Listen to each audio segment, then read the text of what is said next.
indie projects, bounce ideas off friends, and sometimes prototype weird mechanics that probably belong in jam contests.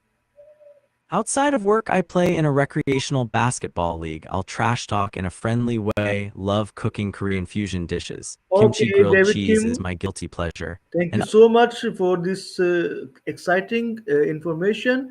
And we had the topic and question and answer session on the topic of exploring the future of augmented reality.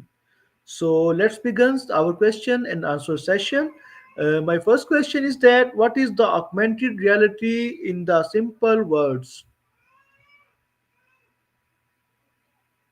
great question, happy to jump in. In simple words, augmented reality, AR, is technology that overlays digital stuff like images, text, or 3D objects onto the real world around you. Unlike virtual reality, which replaces your surroundings completely, AR adds layers of information or graphics on top of what you already see.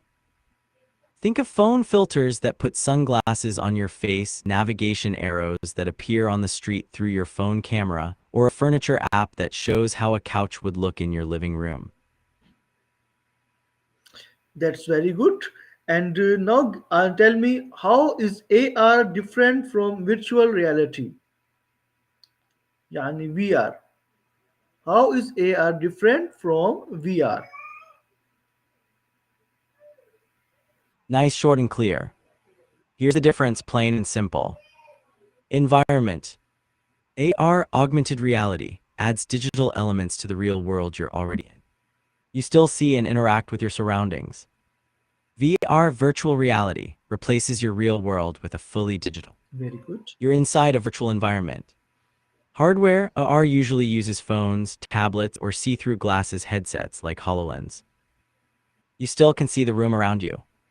VR needs a headset that blocks out the real world like Oculus Meta Quest and often controllers for input. Use cases are info overlays, navigation, translations, visualizing furniture, games that mix real and virtual, Pokemon Go, heads-up displays. VR, immersive training, virtual meetings, fully simulated games or experiences where isolation helps, flight sims, virtual tour. Interaction and presence. AR blends digital with reality, good for tasks that need context or multitasking. VR offers full immersion, better when you need to be inside a different world with fewer distractions. Think AR equals digital layer on top of your life.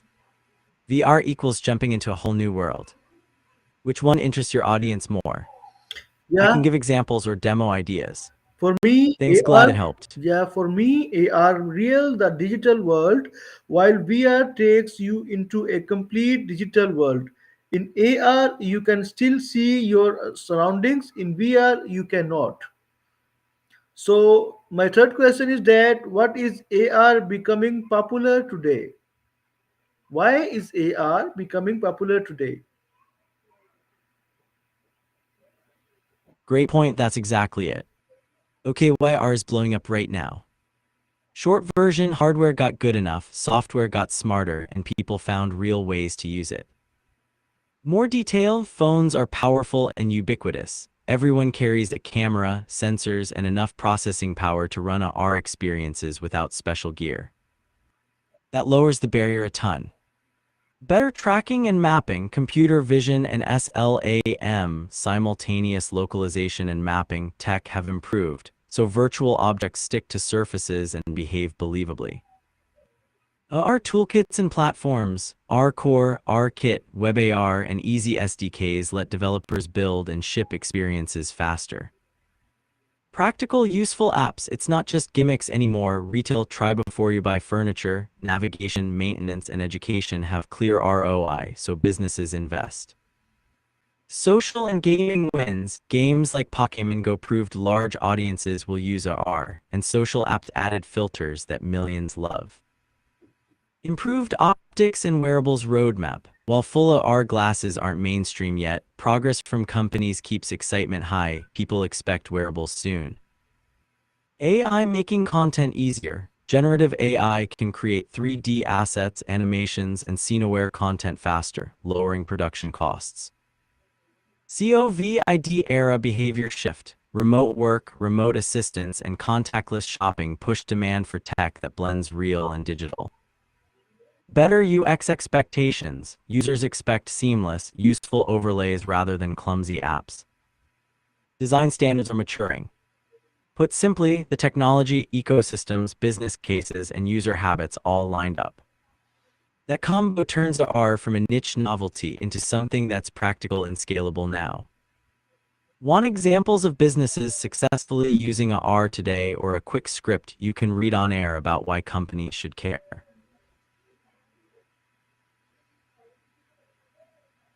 Okay, David Kim, AR is popular because it is easy to use on phones, tablets, and smart glasses. It's make learning, shopping, gaming, and working more interactive and fun. And tell me, how can AR? Okay, I have little bit interruption. Very soon we will clear, inshallah. And now I'm going to reconnect with David Kim. So call again to the David Kim. Hope very soon we will reconnect and we will restart our conversation with David Kim. Welcome back to you, David Kim. Hey Abdul, good to be back. Okay, Thanks for having me again. thanks to you again. And tell me, can how can AR helping in education? Nice to see you again, Abdul. R in education. Love that there's a ton of practical, low-key ways it helps. Quick rundown. Makes abstract things concrete. A R can overlay 3D models, molecules, historical artifacts, anatomy onto the real world so students can explore and manipulate them. That hands-on feel helps understanding and memory much more than flat pictures. Supports active learning. Instead of passively listening, students interact, rotate, dissect, zoom, so they're doing rather than just watching. That boosts engagement and retention. Lowers cost and access barriers. Digital replicas mean schools don't need expensive physical lab setups or fragile artifacts. You can run a virtual dissection or chemistry demo without consumables or risk. Personalized pacing. R apps let learners explore at their own speed. Teachers can design layered experiences, basic overlays for beginners, deeper interactions for advanced students. Encourages spatial thinking. Subjects like geometry, engineering, architecture benefit a lot. Students can visualize scale and relationships in a 3D space.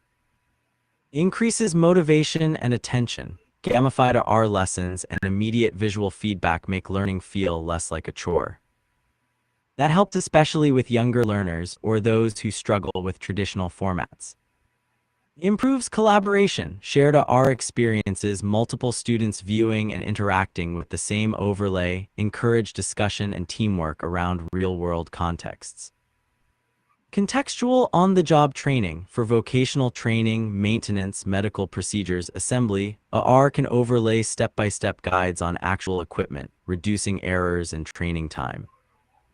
Safe simulated practice. High-risk fields, surgery, flight maintenance can use a R to let trainees practice in realistic scenarios without real-world danger. Some practical examples. Anatomy apps that let med students peel away layers of a virtual body projected onto a mannequin or a table. A R historical tour where visitors point their phone at a ruin and see reconstructions from the past. Chemistry visualizers showing molecular interactions in 3D, or physics simulators overlaying force vectors on Yes, moving David Kim, objects. you're asking is very right. Language learning where R labels objects in Yes, the yes, David Kim, I'm also 100% agreed with you. Your asking is very right. And in continuation, I want to say AR can show 3D models, animations, and interactive lessons. Students can learn science, history, or math in a more visual and exciting ways. So thank you so much. You giving me the very good and very long and very deep answers of my questions, and which helps us a lot to know more about AR. So thank you one more time. Thank you so much to you and the people who are watching my show. And very soon we will meet again. Till then, all of you, take care, goodbye, and Allah Hafiz.